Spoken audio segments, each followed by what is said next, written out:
Então vamos lá? Bom, a gente precisa conversar aqui agora sobre o que aconteceria com o Brasil no cenário de uma terceira guerra mundial. Lembrando que isso não é um escrito, né, em pedra. Quando a gente fala da hipótese de uma terceira guerra mundial, que infelizmente começa agora a ser cada vez mais discutida, a gente tem assuntos voltando, né, que não eram discutidos há décadas. O fato do Brasil não possuir uma bomba atômica, por exemplo, era uma discussão antiga. Os países brigaram por isso lá atrás. O Brasil brigou pela possibilidade de ter uma bomba atômica em outra época, mas isso ficou esquecido e agora todos esses assuntos estão voltando. A primeira coisa que a gente precisa entender, né, o porquê que eu acredito que a gente possa, sim, talvez ver uma terceira guerra mundial. Não tô dizendo que é uma chance provável, não tô dizendo que vai acontecer, não tô dizendo que, semana que vem. Estou dizendo que essa possibilidade que antes ela não existia, completamente inexistente, ninguém diria isso em voz alta, agora, com o mundo do jeito que ele tá agora, a gente analisa e a gente percebe que esse cenário se montou de maneira muito complexa. A relação entre Estados Unidos e a China era uma relação muito boa, né? E os Estados Unidos fez uma aposta que ele errou fortemente nessa aposta. Então os Estados Unidos acreditavam que apesar da China ter esse modelo de governo, se o capitalismo fosse levado para lá, se o país se abrisse, se o país começasse a negociar com outros países, ele eventualmente cederia, né? A população começaria a exigir mais direitos de liberdade, etc. E o regime cairia. Essa era a hipótese dos Estados Unidos. Eles abriram o mercado, tentaram transformar a China numa democracia capitalista. A China negociou muito bem com isso, falou, olha, que bom que os Estados Unidos está negociando com a gente, que bacana, né, que a gente agora pode levar a China para esse novo lugar. Negociou muito bem, recebeu a ajuda dos Estados Unidos, recebeu a ajuda de outros países para construir esse mercado que hoje ela domina, visitou o Brasil, que na época era uma potência industrial, né, uma promessa de potência industrial, visitou os Estados Unidos, visitou todo o mundo, falou, olha, vamos se abrir então e etc. E aí, com isso, a União Soviética, que lá atrás colapsou porque não abriu ao mercado, a China corrigiu essas imperfeições. A China aprendeu com a experiência da URSS e ela se abriu para o mercado, ela modificou as diretrizes internas dela, ela entendeu o que estava errado, entendeu como que isso deveria funcionar e não se abriu politicamente. Então ela cresceu economicamente sem se abrir politicamente. Aqui a gente volta para aquela tese do Ray Dalio, né, que ele cita no livro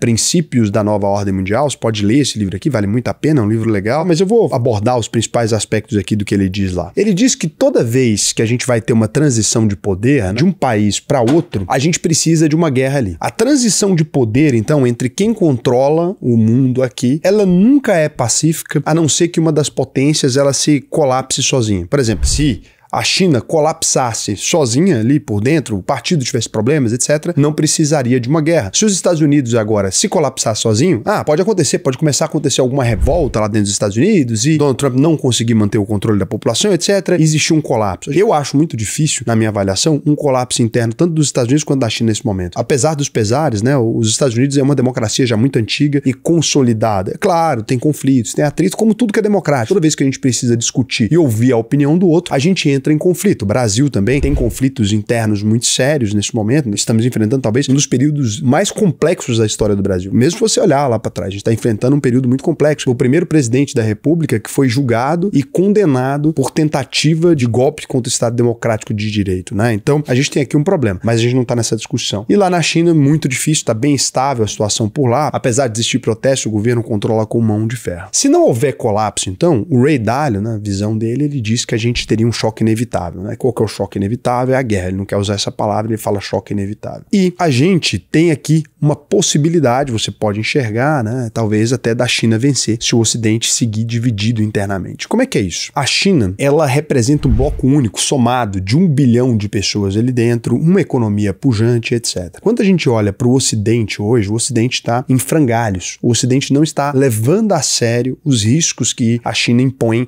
à ordem mundial estabelecida atual. Então, se você olha para os Estados Unidos, em vez de trazer para si os seus parceiros de sempre, os seus parceiros mais antigos, em vez de se juntar com a União Europeia, em vez de se juntar com a América Latina, que sempre teve comportamento mais ocidental, e falar assim, olha galera, o que nós podemos pensar aqui juntos para se fortalecer? Vamos industrializar o Brasil, vamos aproveitar essas reservas que a gente tem de tudo aqui, vamos pesquisar terras raras aqui nesses lugares, o que vocês têm aí, Europa?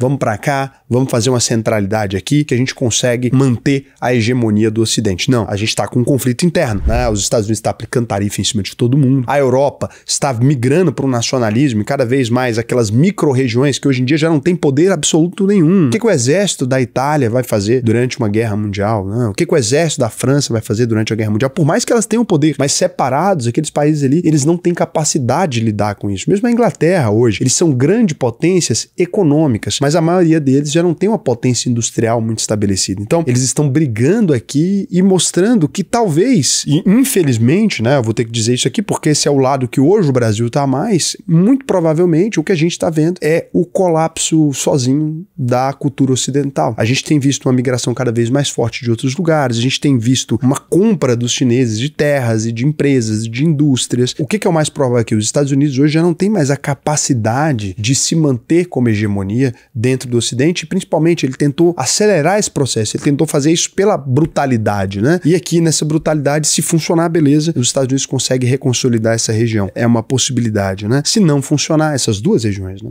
3 regiões, basicamente, uma região, é metade do planeta Terra. Então pode funcionar aqui. Se não, a gente deve ter um cenário onde a China até poderia repetir o Japão dos anos 90, né? E estagnar economicamente, começar a chegar no platô e parar de crescer sem guerra. Existe quem aposte nisso, principalmente por conta das quebras mais recentes, né? De diversas empresas de construção gigantescas que mantêm o PIB da China. Caso contrário, retomando aqui a opinião de Ray Dalio, que hoje em dia, gente, é uma opinião, é armadilha de Tucídides, é a opinião de todo mundo, tá? Aqui quando eu tô falando disso, eu não tô falando de opiniões minhas, mas de dados que a gente tem, história, tem mostrando que isso é uma possibilidade real, né? Todos os professores de história com os quais eu conversei, eu vou trazer pessoas aqui pra gente conversar sobre esses temas, mas eu conversei com embaixadores, eu conversei com todo mundo, né? Fiz reuniões mesmo com embaixadas diversas e todo mundo acredita que a gente tá realmente vivendo esse ciclo, infelizmente. E aqui agora, então, se a gente tem essa pólvora dos dois lados e tá faltando isqueiro, você vai me falar, Raul, mas o que estouraria essa guerra nesse momento? Né? Porque os conflitos mais recentes, Ucrânia, parece que tá se apaziguando, o que poderia ser a grande faísca? A China enxerga o Taiwan como uma parte do próprio território. E ela enxerga assim, é obrigada a enxergar assim, não por causa de um pedacinho de terra. Muitas vezes as pessoas não compreendem a relevância de Taiwan. Eles são os maiores produtores dos microchips do planeta Terra, aquela região ali é estratégica para o mundo todo. Se os Estados Unidos conseguissem pegar Taiwan, né, que está cada vez mais tentando influenciar aquela região, a China poderia se ver sem capacidade de pegar os seus bens industriais e vender via mar. Então ela teria um bloqueio muito grande, porque aquela região ali, né, se ela fosse controlada militarmente, você não teria uma capacidade da China de escoamento. Então é muito sério para a China a questão do Taiwan. E se os Estados Unidos não defenderem então Taiwan da possibilidade de invasão da China, ele perde credibilidade global, porque é uma coisa que ele disse que faria. Ele tem um abalo no equilíbrio dele de poder. Ele tem a China com esse oceano aberto aqui, livre, né? Países aliados como o Japão teriam que escolher entre reforçar a própria defesa, inclusive nuclear, ou mudar de lado e se aliar à China, né? Na hora que a China mostra que tem a capacidade de agressão naquela região, o que o Japão vai falar? Ó, eu tô protegido pelos Estados Unidos, mas na prática ele não protegeu Taiwan, então eu tenho que migrar para lá. E aqui pode ser o fósforo que a gente tá precisando para esse momento, para estourar de vez esse barril de pólvora. E detalhe, quando os Estados Unidos criam confrontos diferentes, em lugares diferentes, por exemplo, agora, fazendo demonstração militar na Venezuela e com essa discussão da Ucrânia e da Rússia, etc., os Estados Unidos têm mais conflitos. Eu não duvido da capacidade que os Estados Unidos têm de um poderio militar até maior que o da China, né? Se a gente chegar nesse momento mesmo, eu não duvido dessa possibilidade. Mas os Estados Unidos não têm exército suficiente para brigar em todos esses lugares, para disputar todas essas disputas ao mesmo tempo. E me parece que o Donald Trump exagerou um pouco na dose dessas confusões, porque aqui até países que eram aliados históricos, como o Brasil, né? A gente sempre foi, literalmente, né? Os Estados Unidos fala isso e não é incorreto afirmar que a gente sempre foi o quintal dos Estados Unidos. Até dentro do quintal deles, então, eles estão tendo problema. Então, eles estão tendo problema na América Latina, que é o quintal deles, estão tendo problemas na Europa, que são aliados de primeira linha, né? Então, eles tiveram ali um pouco de atrito também. Com o Canadá, que era basicamente considerado um estado americano. São muitas discussões ao mesmo tempo, usando, obviamente, o medo da bala, mas a gente precisa aqui ter um limite para isso. Um país sozinho não consegue comprar guerra com o mundo inteiro, mesmo que a gente esteja falando do país mais poderoso do planeta Terra, que é os Estados Unidos, né? E aqui também a gente tem uma tese chamada a balança do poder, que é um fenômeno natural nas relações internacionais. Conversei com o Carlos Stuart, que trabalha aqui com a gente nessa parte mais internacional. Quando um lado fica forte demais também, é comum que os outros se unam, né? O problema é que se os Estados Unidos debandarem dessa discussão com Taiwan, a gente pode ter os aliados abandonando os Estados Unidos aqui, né? Então esse seria o problema. E agora com essas tarifas também, porque todo mundo tá com medo das tarifas e desse desequilíbrio. Então a gente tem aqui um risco de uma corrida armamentista, de mais gente querer desenvolver bomba atômica para desenvolver os próprios territórios, uma nacionalismo crescente em todos os países do mundo vai se transformando num efeito dominó, né? Então os Estados Unidos estão forçados agora a reagir a Taiwan. E se reagir a Taiwan, já começou a guerra. A Guiana pode perder proteção aqui, né? Um risco de conflito. A Armênia e a Azerbaijão podem intensificar as disputas. A Rússia e a Ucrânia já estão em guerra. Diversos países mudando de lado, a gente teria um colapso da ordem internacional e aí precisa ver agora quem ganha essa guerra. Para você ter uma ideia de uma comparação histórica, a Segunda Guerra Mundial começa com 3 guerras regionais: Alemanha na Europa, Itália no Mediterrâneo e na África e Japão na Ásia. Hoje, a gente tem uma Rússia expansionista na Europa, né? E começou a fazer demonstrações até em cima da Polônia, tá atacando a Ucrânia e começou a fazer demonstrações em cima da Polônia. A gente vê o Irã em uma guerra assimétrica ali contra Israel, né? China mirando o Taiwan nesse momento. Estados Unidos falando de uma discussão aqui com a Venezuela, com armas mesmo, né? Não aconteceu nada, mas a gente sabe que é um risco que existe. E a grande questão hoje é que a gente não consegue mais enxergar os riscos de guerra atuais porque a população vive em negação quanto à possibilidade de guerra, porque a gente foi desensibilizado para isso, né? Toda hora a gente acha, mas isso não vai acontecer aqui, não na minha região. A população não tem mais a lembrança de guerra tão frequente. Quem tinha lutado na Primeira Guerra Mundial sabia que a guerra era uma possibilidade, porque a Segunda Guerra Mundial veio logo depois. A gente está há muito tempo, e mesmo os nossos avós hoje, eles já não sabem mais como é que funcionou muito essa questão de guerra. Então, eles já têm uma memória da guerra como uma coisa que acontece em determinadas regiões, né? Não é uma coisa que está acontecendo no meu lugar. Então, a gente tem um excesso de informação que toda hora desensibiliza. A gente, caiu uma bomba em lugar tal. A gente fala assim na guerra mundial. É guerra lá naquele povo que gosta de guerra. Só que esse povo que gosta de guerra tem aumentado cada vez mais, né? Então, assim, ninguém acredita na guerra ao mesmo tempo que os vídeos de guerra, como esse aqui, eles dão milhões de visualizações. E um ponto que me preocupa um pouco mais é que quando a gente fala das guerras na Europa, Alemanha, Japão e Itália eram países com população muito pequena, se você compara com Estados Unidos, China, Índia e Rússia, né? A Rússia é pequena de população, mas esses outros países têm populações de bilhões de pessoas, então a escala dessa guerra é muito mais complicada. Eu acho que a gente está num risco geopolítico muito alto, eu não sei se eu tô certo nessa visão, e sinceramente eu espero que esse seja o vídeo mais errado da história do canal. Eu espero que daqui a um ano a gente olhe para esse vídeo em tom de deboche, eu espero que a gente olhe para ele rindo dele, né? E aí o que aconteceria com o Brasil dentro de um cenário desse? A primeira coisa que a gente precisa entender aqui é que nós estamos na melhor região do mundo, na região mais segura do planeta quando a gente fala em termos de guerra mundial. Principalmente porque hoje a América Latina, se você considerar ela um continente, não considerar as Américas como os Estados Unidos fazem, se você considerar, né, da América Central para baixo, nenhum país vizinho do Brasil possui bomba atômica. Nenhum país aqui. Então a gente está numa região sem nenhuma bomba atômica, sem motivo nenhum para gerar uma escalada de construção de bomba atômica, que ninguém quer construir bomba atômica. Estamos todos muito tranquilos com isso. Nossa região está livre desse tipo de armamento, o que é ótimo, né? E historicamente o Brasil não tem dificuldade nenhuma com país nenhum no mundo. Então hoje, ao mesmo tempo, a gente vende comida para a Ucrânia e para a Rússia, mesmo durante o período de guerra, então a gente vende insumos. A gente vende